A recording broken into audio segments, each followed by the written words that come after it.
আপনাদের এলাকা বা আপনাদের প্রতিবেশী কেউ যদি কোনো প্রকার লুটতরাজ, ভাঙচুর, অগ্নিসংযোগ এবং বিভিন্ন প্রকারের হুমকি দামকি যদি দিয়ে থাকে এবং আপনাদের পাশে যারা সংখ্যালঘু আছে তাদেরকে কোনো প্রকার উচ্ছেদ বা হুমকি এবং তাদের ঘর বা বিভিন্ন জিনিস উচ্ছেদ করার কোনো পরিকল্পনা করে, দয়া করে আপনারা আমাদেরকে অবগত করবেন।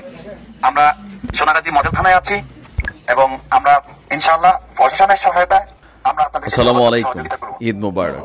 ঈদ মোবারক ওই মানুষগুলোর জন্য যারা আমরা ভাবছিলাম যে বাংলাদেশে এই মুহূর্তে যে অস্থিতিশীল একটা পরিবেশ চলছে, বিভিন্ন জায়গায় লুটপাট, লুটতরাজ, ভাঙচুর, তারপর নানান ইস্যুতে বাড়িতে বা ঘরে বা ব্যবসা প্রতিষ্ঠানে নানান ধরনের অস্থিতিশীল পরিবেশ ছিল, তাদের জন্য বড়ই দুঃসংবাদ। কারণ সেনাবাহিনী কোনো রাজনৈতিক দল চেনে না, আওয়ামী লীগ চেনে না, বিএনপি চেনে না, জামাত চেনে না।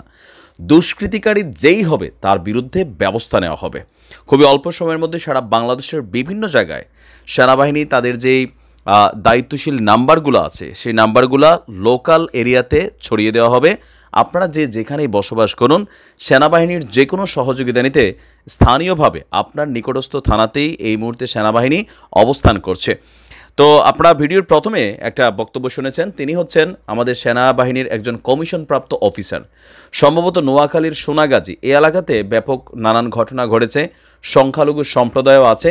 সারা বাংলাদেশের যে কোনো জায়গায় এই যে বক্তব্যটা আমাদের অফিসার দিলেন, একই বক্তব্য কিন্তু সারা বাংলাদেশের সব জায়গায়, বিশেষ করে স্পেশাল কিছু নির্দেশনা দেওয়া হয়েছে সেনাবাহিনীকে। এর মাঝখানে গুরুত্বপূর্ণ অংশগুলা তিনি যেমন বলেছেন, এর পাশাপাশি কিন্তু আরও কিছু দায়িত্ব আছে সেনাবাহিনীর জন্য। সেটা হচ্ছে ল অ্যান্ড অর্ডারকে এস্টাবলিশ করা। পাশাপাশি ধর্মীয় যে কোনো প্রতিষ্ঠান, এই মুহূর্তে গত কয়েকদিন যাবৎ বাংলাদেশের বিভিন্ন জায়গায় যে মাজারগুলোতে আপনার নানান ধরনের ভাঙচুরের ঘটনা ঘটেছে, এগুলো কিন্তু আর করার সুযোগ নেই। কারণ জেলা প্রশাসককে বিশেষ নির্দেশনা দেওয়া হয়েছে সরকারের পক্ষ থেকে, আর এই নির্দেশনাগুলোই আমাদের সেনাবাহিনী সহ আইনশৃঙ্খলা বাহিনী তারা মেনটেনেন্স করবে। দর্শক, এই মুহূর্তে সেনাবাহিনী মাঠে নামার পর আজকে বাংলাদেশের বিভিন্ন জায়গায় দৃশ্যপটগুলো অনেকটা বদলে গেছে। কারণ বাংলাদেশের মানুষ এই একটা জিনিস জানে যে এটা অন্যান্য বাহিনী না, যে কোনো একটা আকাম করলেন আর তাদের কাছে গিয়া আমি অমুক দলের তমক বা তমক সাহেবের তমক, এগুলা বইলা কিন্তু সেনাবাহিনীর কাছে পার পাওয়া যাবে না। তো আমরা আশা করি ইনশাল্লাহ আগামী 2 মাসে বাংলাদেশে যে বর্তমান একটা অস্থিতিশীল পরিবেশ আছে সেই জিনিসগুলো মেক শিওর হবে। তো সেনাবাহিনীর কাছে আমাদের আরেকটা দাবি, আমি জানি না এটা তাদের এখতিয়ারের মধ্যে পড়ে কিনা।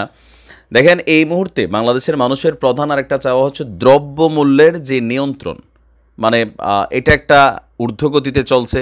এই মুহূর্তে আমরা যে সেই বৈষম্য বিরোধী আন্দোলনের পর সারা বাংলাদেশে বিভিন্ন জায়গায় এখনও আপনার সরকার নির্ধারিত দামে অনেক প্রোডাক্টই বিক্রি হচ্ছে না। যেমন ধরেন ডিম এবং মুরগির ক্ষেত্রে সরকার একটা দাম বেঁধে দিয়েছে, কিন্তু ভোক্তা পর্যায়ে এগুলো মনিটরিং হচ্ছে না। এছাড়াও বিভিন্ন জায়গায় চাঁদাবাজি আমরা ধরতে গেলে 50% কিন্তু কমে গেছে, এটা প্র্যাকটিক্যাল। কারণ বিএনপিও অ্যাজ এ পলিটিশিয়ান বা রাজনৈতিক দল হিসেবে তারাও কিন্তু এগুলোকে প্রমোট করছে না, কিন্তু এরপরেও আপনার সিন্ডিকেটের হাতে জিনিসপত্রগুলোর দাম আকাশচুম্বী।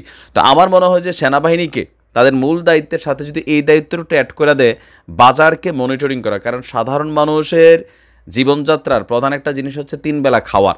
তো 3 বেলা খাওয়ারের জন্য কাঁচা বাজার হোক, মাছ মাংস হোক বা মুদিমালের যে দ্রব্যমূল্য, সেইটাকে যেন নির্দিষ্ট একটা যে প্রাইসটা সরকার নির্ধারিত, সেই বেচা কিনাটা যেন মেক শিওর করা যায়। এই জিনিসটা যদি কষ্ট করে একটু সেনাবাহিনী করে দেয়, আমার মনে হয় যে সাধারণ মানুষ হাফ ছেড়ে বাঁচবে। আর পাশাপাশি আপনার এলাকায় থাকা আশেপাশে যে কোনো দুর্বৃত্ত, লুটতরাজকারী অথবা অপরাধী যাদের কাছে বিভিন্ন অবৈধ অস্ত্র আছে অথবা বিভিন্নভাবে মানুষকে হুমকি ধামকি দিচ্ছে, দলীয় পরিচয় হোক, রাজনৈতিক পরিচয় হোক, এলাকার গুন্ডাপান্ডা পরিচয় হোক, সেনাবাহিনীর কাছে ফোন দেওয়া সাথে সাথে জানাবেন। কারণ সেনাবাহিনী ওই উপরের থেকে আর কোনো অর্ডার লাগবে না। প্রত্যেকটা থানা লেভেলে যেই সেনাবাহিনীর অফিসারটা আছেন তিনি নিজেই একজন ম্যাজিস্ট্রেট, নিজেই হাইকোর্ট, নিজেই আদালত, নিজেই সরাসরি জরিমানা করতে পারবেন, তাকে জেল দিয়ে দিতে পারবেন। তো বুঝতেই পারতেছেন সেনাবাহিনীর কাছে কোনো দলীয় পরিচয় নাই। আপনারা নির্ধারিত এলাকায় যে যেখানে আছেন আপনি আপনার স্থানীয় থানাতে খবর নেন, সেনাবাহিনীর যে হটলাইন নাম্বারগুলো চালু আছে সেগুলোতে ফোন করে জানাবেন। তো আলহামদুলিল্লাহ আমরা আশা করি ভালো কিছুই হবে। ভালো থাকুন। আসসালামু আলাইকুম।